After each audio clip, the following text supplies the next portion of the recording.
Okay. ഈ ഒരു question SSC CGL 2023 ചോദിച്ചൊരു ക്വസ്റ്റ്യൻ ആണ്. ഇതിന് പറയുന്നത് Suhani pace A tax at the rate of 30%, 30% ആണ് ടാക്സ്. ഇൻകം എന്ന് പറയുന്നത് 90,000 ആണ്. ഋതികയാണെങ്കിൽ 40% ടാക്സ് പേ ചെയ്യുന്നത്. ഇൻകം Y ആണ്, അറിയത്തില്ല. ഓവറോൾ ടാക്സ് റേറ്റ് എന്ന് പറയുന്നത് 37%. Y കണ്ടുപിടിക്കാനാണ് പറഞ്ഞത്. ഇത് സിമ്പിളായിട്ട് നമുക്ക് അലിഗേഷൻ വഴി ചെയ്യാം. എന്ത് ചെയ്യാം? അലിഗേഷൻ ചെയ്യാം. ഇത് ടാക്സ് പേഴ്സൻറ്റേജ് ആണ്. അപ്പോൾ അതിലിട്ട് അലിഗേറ്റ് ചെയ്യുമ്പോൾ നിങ്ങൾക്ക് ഇൻകത്തിന് കറസ്പോണ്ടിങ് ആയിട്ടുള്ള റേഷ്യോ കിട്ടും.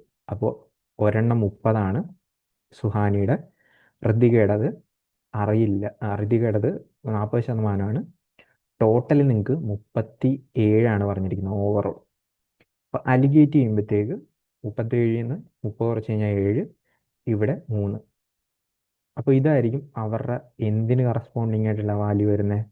അവരുടെ എമൗണ്ട്, ഇൻകത്തിന് കറസ്പോണ്ടിങ് ആയിട്ടുള്ള വാല്യൂ വരുന്നത്. അപ്പോൾ ഈ 3ന് കറസ്പോണ്ടിങ് 90,000 എന്ന് പറഞ്ഞ് തന്നിട്ടുണ്ട് ക്വസ്റ്റ്യനിൽ.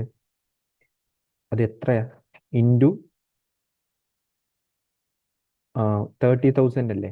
ഇൻറ്റു 30,000 ആണ്. അപ്പോൾ 7 യൂണിറ്റിന് കറസ്പോണ്ടിങ് ആണ് Y വരാൻ പോകുന്നത്. ഇൻറ്റു എന്ത് ചെയ്യുക? 30,000 ചെയ്യുക. ഇൻറ്റു 30,000 ചെയ്യുക. അപ്പോൾ എത്ര വരും?